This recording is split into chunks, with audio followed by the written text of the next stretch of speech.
How do you choose topics for your team to discuss or demonstrate, and what makes something interesting to customers, but also just the internet? So, as a business owner, especially in the trades of HVAC, it's a roller coaster ride. There's things daily that's happening. Your technicians are running multiple appointments. So, we want to talk and engage about obstacles and challenges and have group huddles and talk about what are those challenges that we have to overcome. And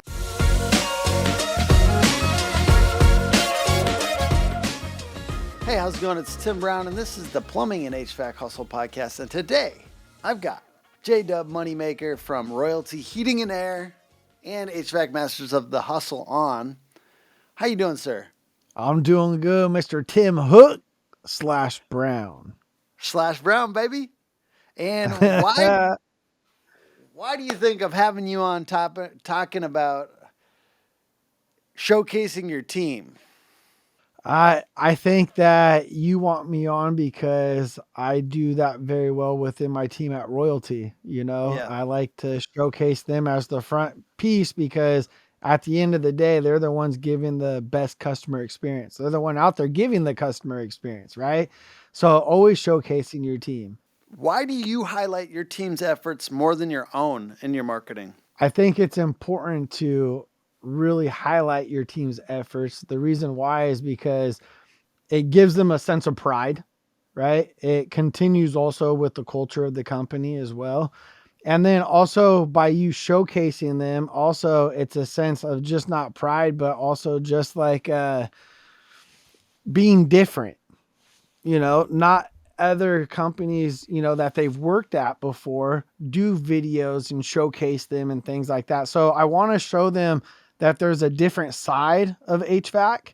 It's not just going in there, showing up to work, getting in your truck, loading up and just leaving, but actually having fun with what you do. And I think that's what's most important is enjoying what you do, going out, having fun and showcasing your people that they do have fun at work. Because it's more than just getting leads. Sometimes you attract better employees by showing a bit of the fun. Perfect example of that is today. Right after we're done with this, I'm going to be jumping on 2 interviews. I got 2 gentlemen coming on. And what is that through? Through social media, right? They see what we're doing. They see what we're posting. They see the culture. They see our office and they want to come and talk about joining the team. Or excuse me, how do you decide which team members get the most time on camera? There's introverts, and there's people that, don't enjoy to be on camera. But I still like to not force them. I'll never force anyone, but I like to still try to press them on getting outside their comfort zone. So, how I distinguish who has the most camera presence is really the person that is really most comfortable in front of the camera. But then it's weird because they'll start off not being comfortable, right? But it's just like anything. If you continue to do it and you push your team to do things that are uncomfortable, then they're going to start doing it, right? But it's not, here's the thing, Tim. I don't force anyone to be on videos or content. I think what they do is they see me as the leader going to shoot videos and doing the content and having fun doing it, that they ask to be involved. Hey, today I got this blower cleaning. Is there any videos that you want me to send you for the team so we can make some content today? I love that. You're really consistent with video. And I mean, I should think that Is would it be the too case. consistent? No, it's not. I mean, my thing is I see your stuff once or twice a week, right? Like, and I think people think because they post 10 times a week that like everyone's going to see that and get annoyed. But it's like, Everything, right? we don't see every post you post. Okay?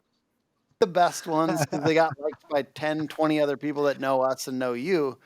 So don't get too scared to post a little bit more often if you have the time. But you being Yeah. consistent with it, it does show up more often for me. And I would think that would be the case because you kind of have this background of doing social media for your coaching company, HVAC Masters of the Hustle and stuff. But why are you so consistent? What motivates you to be so consistent? And would you recommend that level of effort for most founders? Absolutely. Because consistency is key with anything. And I really created this type of mindset when I really engaged my relationship with Weldon Long. And he's written several books talking about consistency and consistency of selling and consistency of just being key of life, like the centerpiece, right? And I think anything that you do within life, within business, personal, should be consistent. You know, there's consistent things that I do, rituals every single morning when I wake up. There's Mhm. consistent things that I do when I bring my boys to school every single morning. They say daily affirmations as well as myself. So I think being consistent with what you do in life, business and personal, is really develops self discipline as well. How do you choose topics for your team to discuss or demonstrate, and what makes something interesting to customers, but also just the internet? So, as a business owner, especially in the trades of HVAC, it's a roller coaster ride. There's things daily that's happening. Your technicians are running multiple appointments. So, we want to talk and engage about obstacles and challenges and have group huddles and talk about what are those challenges that we have to overcome. And what I find is when you talk as a group and as a whole and it's outspoken, right? Everyone comes together as a team as well. It brings the culture or the morale up of the company. Well, tell me a little bit more about like the topics though that people like. What do you think is in demand, or what makes you flip around the camera and be like, "All right, this is kind of interesting." Is it a visual? Because I recall a lot of the times where you post, like you do a video, you do a live, you post a reel of somebody on your team saying something, but what makes you go, "Oh, that's kind of interesting. I should put that on social." Well, when I do the videos, okay, I look at my dashboard and I look at what technicians have what calls, and then I get a game plan based off what the board looks like, the dashboard of what kind of videos that I might go make. So what I do is I don't have a direct foundation of what that video is going to look like, but I know what type of B reels I'm looking for and what I'm going to splice it up to hopefully get an end result to be, if that makes sense. So when I go out, I'm looking at things that also I coach about and preach about, pulling up to the house, making sure that my own team has, their trucks parked in the right spot, that they have their sandwich boards out for marketing for estimates while we're in the neighborhood, wearing their floor savers, making sure things are tarped, everywhere they walk. One thing that we talk about at Royalty, which really distinguishes us from being different, is white glove service. And Tim, I'm not talking about white glove service. I'm talking about true white glove service. Okay. Like, for example, when you go to a high dealer, and I'm a jewelry guy, right? So when I bought this nice presidential Rolex day date right here, um, when you go there, it's not like going to JC Penney's and buying a watch where they're going to put it on the glass case. Okay. There's a different level of customer experience, a different level of customer engagement. They're going to put it on a nice felt a piece of felt on the glass, right? When they touch the diamonds and the gold, they're going to use felt gloves for their oils don't get on it, right? So what does my team do?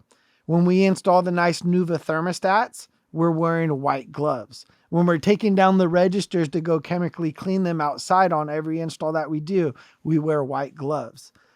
Because, when we're touching the attic access hatches, we wear white gloves. It's just that whole different level of perception that client sees you and your team in, but seeing everyone buy into it. That's the big thing, is buying into the process. I love this because I asked when you decide to throw around the camera, but I love that it's like it's essentially along your inspection route. You're making sure everyone's doing what you asked them to do, and then you highlight things. Yeah, it pretty much. Yeah. I love that. So it's and then inspect what you expect, and then put them on camera Because too. I mean, as a trainer though, okay, and this is why I showcase a lot of it, because as a trainer, I go in, I speak, I do the training, I do the classroom training, I do the ride along, but those are only 3 days, 2 days. Okay. So what I want them to also understand is, hey, when I go back home and I leave this on site and I have to go back to my company, what I'm teaching you in the class right now and the on site, you are physically going to see me on camera this week doing something with my client, getting a testimonial video, because what I do or what I preach, I do. And that's why I'm so big. And I say the last 6 years, Tim, is I think I'm the only trainer out there in HVAC that walks the walk and talks the talk. And when I say that, what I mean by that, and I'm not discrediting any trainers out there. I love them all, right? But what I'm saying is none of the trainers out there truly do a ride along with the technicians. They don't go out there truly do a ride along with the comfort advisors. They don't truly go out there and go meet the install team to make sure that the whole circle of the customer experience is being met. And then not only do I go do the ride along, right? But then also you get a full evaluation of the good, the bad, and the ugly while I'm on site same day. So we could create that roadmap. So if I could go and do that at a company, right? Why wouldn't I come back to Royalty and then showcase it also to keep the momentum going? Because again, Tim, you came out here last year when we first started up back in June. And my idea of this was to showcase the smaller companies what it looks like for a startup company. Now, yes, I do have Royalty or HVAC Masters of the Hustle, which I could take money and that's what helps feed Royalty to help grow it. But at the end of the day, I'm still door knocking. I'm still hitting the pavement. I'm still showing people that you got to wake up, show up, and grind every single day. And you can't wait for these things right here to ring. Too many people do that. And that's what makes Hook Agency and what you guys do so, amazing is you get these things to ring. And that's why people need to start focusing on marketing and what they're going to do strategically marketing this summer, right? Yes, it's demand season. Yes, the urgency's there because of the weather. But also, if you stop your marketing, right, you stop the momentum going into the shoulder seasons in September, October. And I think I see a lot of people pull back on marketing when they should keep the momentum going also. Yeah, I don't know. I think I disagree with a lot of the industry on the way that they approach marketing. When it comes to busy seasons, I think I'm still trying to learn if I'm wrong, right? I am trying to learn if I'm wrong, but I'm a big when it's there, go as hard as you possibly can guy. 'Cause I think that, and I know that it's hard because you have to like actually get the work done. But like the problem is when it's not busy and we try to spend money to make it busy, it's the most expensive money you'll ever spend, right? But then when it's super super busy, it's it's just all there. It's like a bunch of ripe grapes just falling off the vine. If you don't pick them then, they're done. Do you know what I mean? Like they're gonna shrivel on the vine.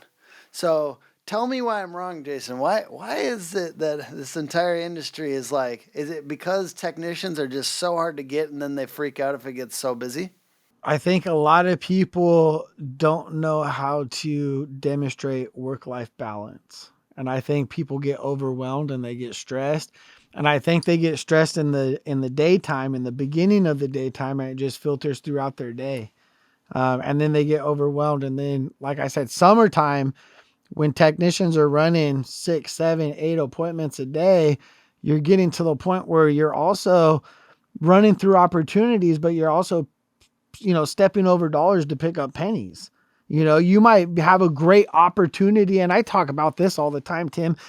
I'm like, pump the brakes, y'all. Worry about the client that's in front of you, not the 6 calls on your schedule. And the reason why I say this is because I'm guilty of this.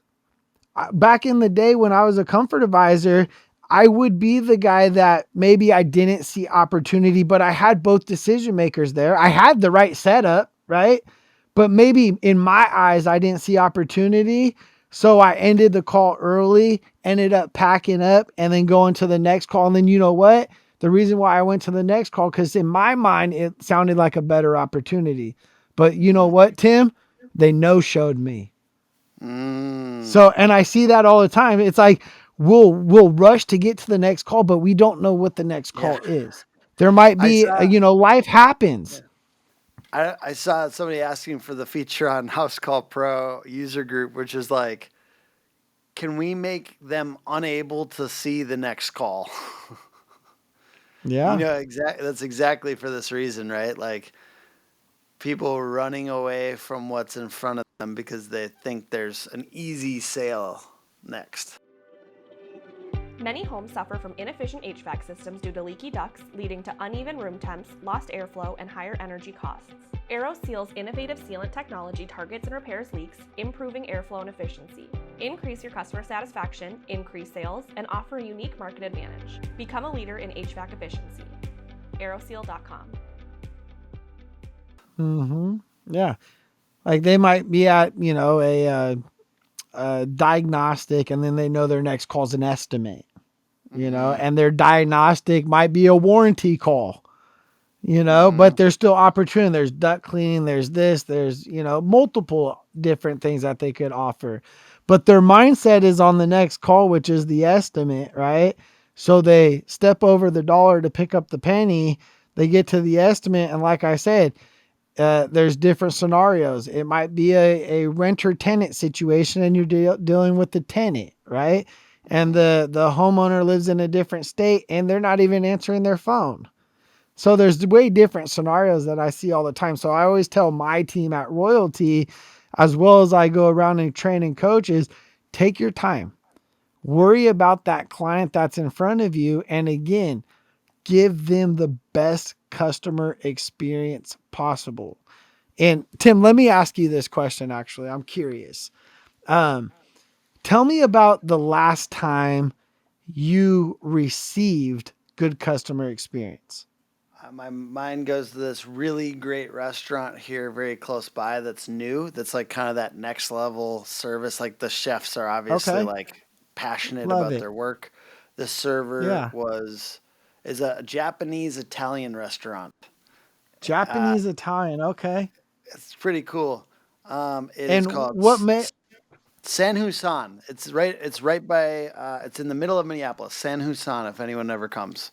and what is it about this place that makes it so special that you had that customer experience? Well, the food itself was kind of orgasmic, and it's Oh, one of those places where you're eating it and you're like you're trying not to make groaning your noises. wife looks at you and you're like, are Yeah, you moaning right now? yeah. I've done it. My wife's looked at me and she's like, are That's how you good it moaning? is. I'm That's like, how good it was. But the mm. the service was, they're casual, but they're kind, and they make recommendations that feel like they believe in those recommendations and they're like excited to tell you about them and they're like no, and then also when we made a choice they said that was a like wow, that was a really good choice. Like they were like almost like it's like we chose some of the main things, right? But they were like wow, like good job on that choice. Keep it going. Woo, woo. Like, Yeah. and I was like, that's kind of cool. And then like just little things where like they anticipate that you got something coming up. So is there any way like they kind of paste the food correctly? They recommend what they really believe, for stuff, and it wasn't cheap, but it was so delicious I didn't care, and they're so nice. So And so, how long ago was it that was you like ate there? 2 weeks maybe. 2 weeks ago. Okay. Yep. So 2 weeks ago. So I always ask this question when I do trainings, okay? And usually someone says, "Oh, my anniversary, a birthday dinner, this celebration, Disneyland, whatever it is," right? But then just like I asked you, yours was 2 weeks ago you got to experience this. Some people say 6 months, a year, 5 years, okay? But the crazy thing is I tell people we wake up every single day and we purchase something throughout the day. So, sometime throughout the day, we should engage with customer experience, a good customer relationship, something that's going to pop out. Mm-hmm. But every time I ask it, it's always like, oh, 6 months out, 2 weeks out, right? So, Mm-hmm. what I'm trying to get at is if you all concentrate on the best customer experience as a technician when you're out there and you truly sit there and listen to your homeowner and you create that value and you give solutions and you show and tell, right? I promise you, just like Tim said, he said, I spent more because it was better and I didn't even care. Mm. Right there was gold, Tim, because Mm-hmm. the homeowner's the same way. If you just focus on them and you engage with them and you give them the best customer experience, because I'm telling you, I promise you all your competition's not. They might say they are, but I promise you they're not. And if you sit there and you take the time to engage it, they'll spend more with you. You'll happily involve more jobs and you'll get higher average tickets. Mm. And I mean that. And Think you'll about get that. Yeah. referrals, which is the Oh big yeah. thing, right? Yeah. Referrals, huge. Which close way easier, by the way, guys. Which is, if you know, sometimes it's like we don't care. Maybe it's our employer, but it's if you're the one that goes out and runs the referral, like think about how much easier it is to close. Also, if they know you personally and they're like, yeah, my neighbor and this tech took care of me, kind of thing. Just those close rates go way up, which is good for all of us. Yeah. Let's talk about the showcasing the team again here, real quick. You know, some of the team stories that you share go deep. There's redemption arcs, personal journeys, real emotion. How can businesses use this type of storytelling authentically without making team members uncomfortable? Showing you care, being real. I think breaking down the walls of your employees and getting to really know who they are, not as an employee, but really who they are as an individual. So, one thing that I'm really big at is when we hire on, I bring them out to a nice dinner. I talk to them, I talk to their spouse. I want to get to know who they are. I want to know what their goals are. I want to know what truly their ambitions are. As a leader, I don't want to be just the one that's barking orders at them of what I want to obtain and what my goals are and what my missions are and my dreams. As a leader, I need to know what my team's goals, dreams, ambitions are so I could cross those off the list. And if I could cross those off the list, my dreams, my ambitions will come as well.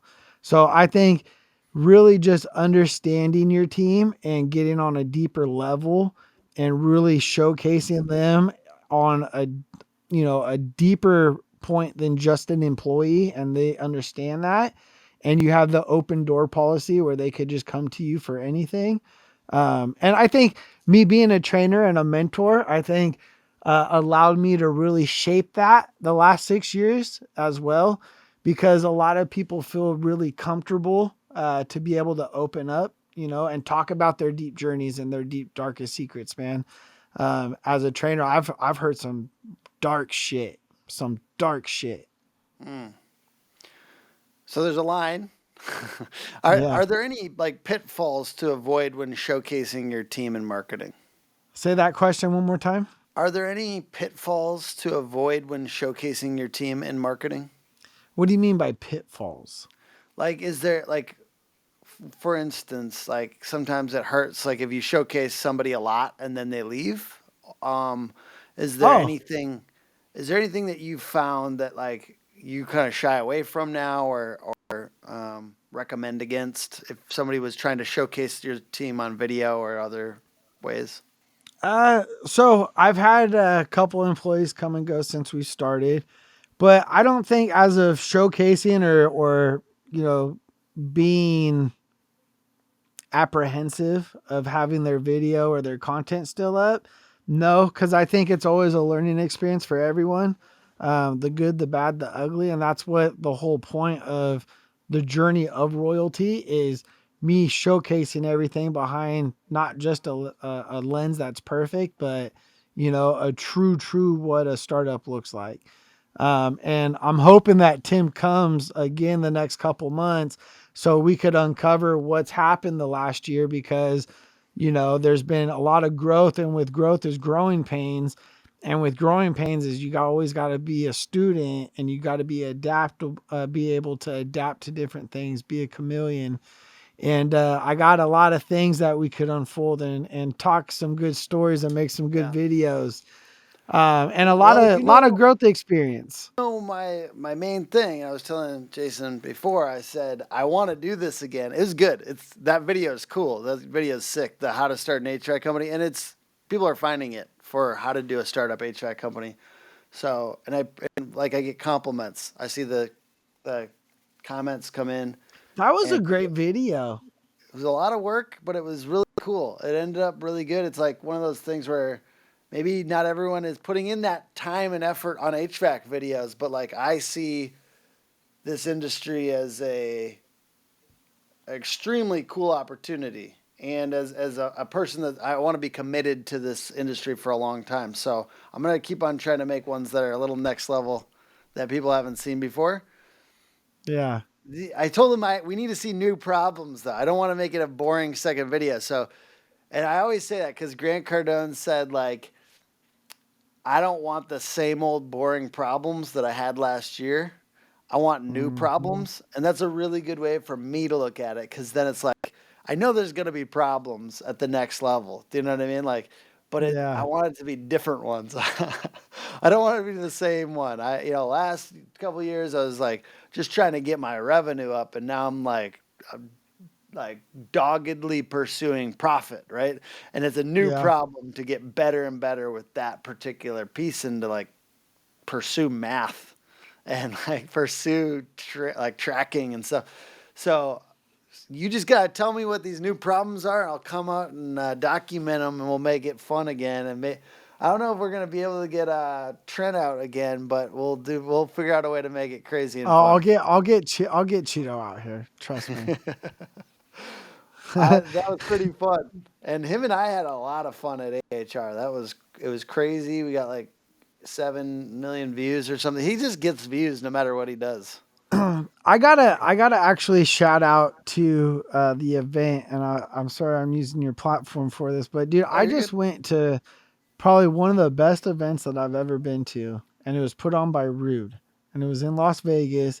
And you talk about stage presence, you talk about the energy, you talk about the hype. And I don't know if it was just because it was their 100-year celebration, but the 2 days blew fucking my mind.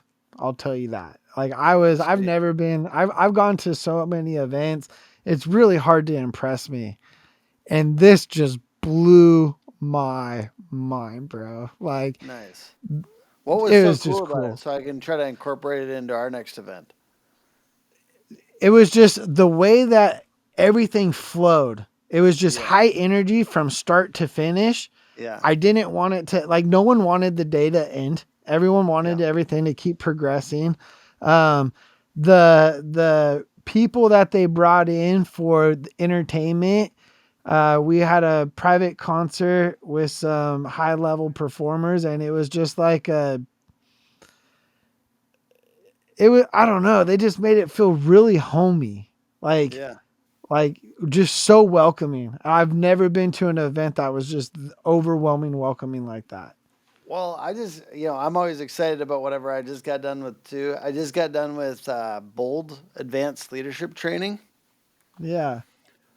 Highly recommend, dude. If you got somebody on your team that needs to buy in a little bit more, and it's like it's a lot of HVAC people. There's people from like Daikin and stuff that go. but it was transformational and very intense. Like it's like 3 days, but it's like from, 7 in the morning, 6 in the morning till midnight kind of thing. It's very intense. It kind of like requires a lot of emotional energy. You're literally like tired for like 3 days afterwards. So it's hard to find the time to get people there. But I was trying to send my people and they're like, no, you got to come first. And I was like, oh, okay. And then I went out there and I got done with it and I was like, oh my God. Like I literally can't stop thinking about some of the stuff. I feel brainwashed, like in a good way, towards like being all in and Yeah. towards being present and by bringing my full self to whatever I'm doing, which is including like being a father, So if you need somebody on your team to do that, but I just think like you were just talking about presence at this event, and I think my presence is increasing because of lessons I learned at that. And I think, dude, what is Love it. sales but simply like being fully present with somebody and like acting like knowing they matter. Engaged. Yeah, Yeah. engaged and wanting the best for them and being there for them. Like that's sales. Yeah. Well, you know what sales is. What so hopefully I'm not disagreeing with what you think. What do you think? No, I agree with it 100%. Check the box. All right, gang. Well, hey, dude, thanks for Gang. being on and chatting about showcasing your team. I really appreciate it, Jason. Where can people check you guys out? Y'all could check me out at any social media platform, HVAC Masters of the Hustle.com. You could look at any podcast platform, HVAC Masters of the Hustle.com, social media. You go Jason Walker. You could email me at jdub at HVACMastersofthehustle.com. I just want to say before we end this, for all of y'all that haven't used Hook Agency or Tim, Tim's not just, a good friend of mine, but through our, relationship, he's more a family, and the relationship of how he truly cares about his people. He's going to take care of you guys when it comes to the marketing, when it comes to getting people, getting you to the next level, even getting you uncomfortable. The opportunity of having him come to my company last year, he made amazing video content as a marketer, but also getting me uncomfortable, which, I mean, I'm an introvert, so I get uncomfortable quite easy, but Tim's really good at pushing you to maintain that uncomfort level. And like I said, from what I've got to experience and see and also go to his event, they're doing nothing but premier things for people all across the nation. So my kudos go out to you and your team. You guys are doing amazing stuff. Thank you. I'm really proud, man. It took us I'm just documenting the journey like no holds barred, like honest. And it took us a year to get to 10 HVAC clients, and in the last 3 months we grabbed 8. So it's like starting to like crank, and like I'm really excited. Like to me, thank you. Yeah, and it's huge. We're getting better and better. Our team is getting just like really familiar with what's possible in the niche, and getting everyone in your team just to know about that. And there's other great agencies in HVAC out there and plumbing, but it's like to get to that point where you're familiar with this kind of company and you just know the challenges and you know how to do it better. So now we're starting to get that niche momentum, and I have no doubt our goal is to be to 40 by the end of this next year. I have no doubt we're going to get there, and yeah, just really stoked about that, man. Appreciate the kind words. Absolutely. Appreciate everyone for watching. Podcast is put on by hookagency.com. Hook Agency all over social media. Check us out. Reach out. Hookagency.com. Help you increase your leads. Help you make a website that you can be proud of. And to even be attractive to more employees by having a professional look online. So we'd love to help. Reach out. See you guys. Reach out to them.